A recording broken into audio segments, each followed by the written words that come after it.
I teach Sunday school, and I was kind of wondering what was I going to talk about tonight, and what could I share with you, and how could I maybe put in context what we're doing. I'm studying for my Sunday school lesson this morning, and it just so happens, you know how this works, right, with the scriptures. It just so happens I'm studying for my Sunday school lesson, and this is from the Sermon on the Mount, from Matthew 5.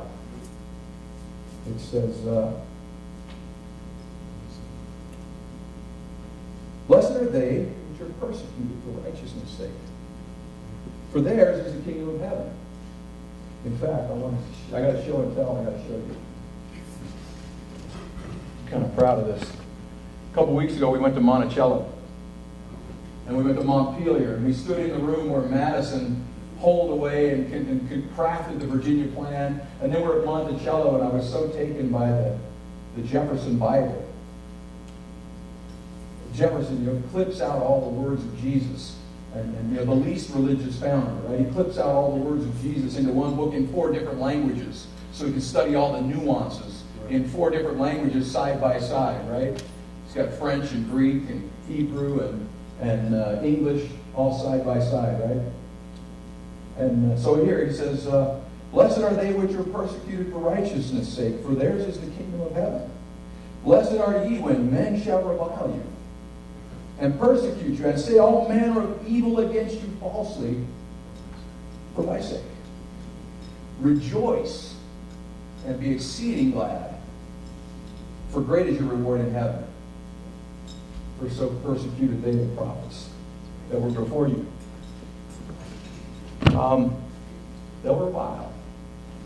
They'll revile, but what does that tell us? We are right over the target. We are right over the target, right?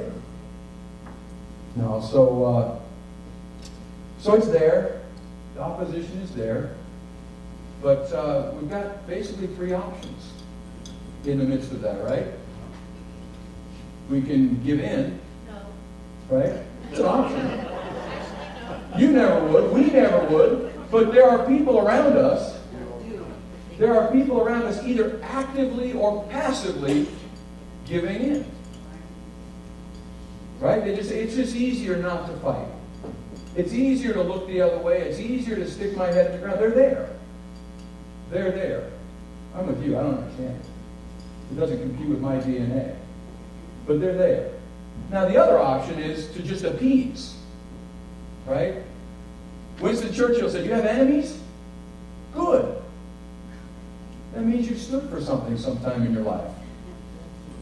But he had his political opponent, Neville Chamberlain, that went over and does an appeasement with Hitler. And he says, "Oh, peace in our time. Peace in our time." When we were in Williamsburg at this convention of states, we had Patrick Henry come speak to us and give the whole speech in context. And part of that speech is, "Oh, people cry peace, peace," but there is no peace. Exactly right. They're forging your change now, right? But so think about that. The appeasement. Here's what appeasement looks like today.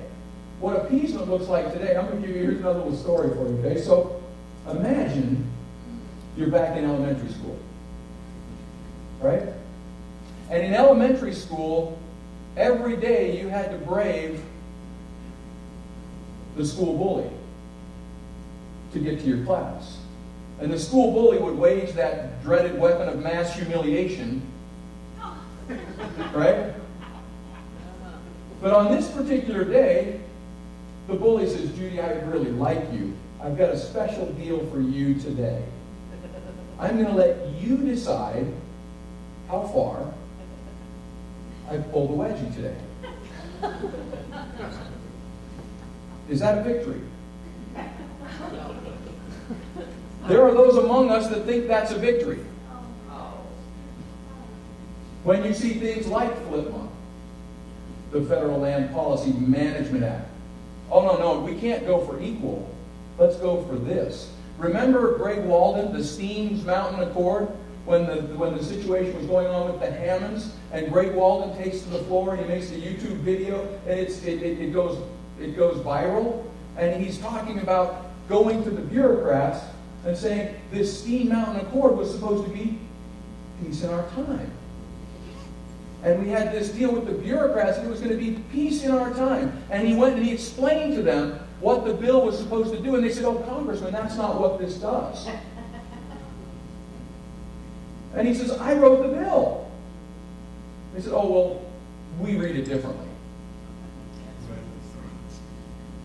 And the Washington County land bill, that was again supposed to be peace in our time. Not equality, that's a bridge too far, they would say. We'll just go this far and it'll be peace in our time. And Anilka up in Alaska, that's peace in our time. And so we see many that say, oh, just this is peace in our time, because equality and fairness and equal protection of the law, that's a bridge too far. That's what it looks like. So the three options can really be broken down to two. We can stand on principle and truth, or we can shrink in whatever form. That's really all we have. But that's where we are, right? Shrinking. So shrinking looks like this, right? This is here. It says, "You're the salt of the earth." For my Sunday school lesson, I'm practicing my Sunday school material. I mean, you're the salt of the earth, but if the salt has lost its savor, wherewith shall it be salted? It's thenceforth good for nothing, to be cast out and trodden under foot of man. Let's not lose our savor. If we're going to be salt, we've got to be salt. And we've got to encourage the people around us to be salt. We've got to encourage, we've got to lead, we've got to be that light to say, no, let's try equality and fairness. Let's not try the compromise wedgie. It's not a victory for me if it's not an atomic wedgie up over my head. I don't consider that a victory. You know, call me crazy, I'm part of the no wedgie party. Right? So that's just me, right?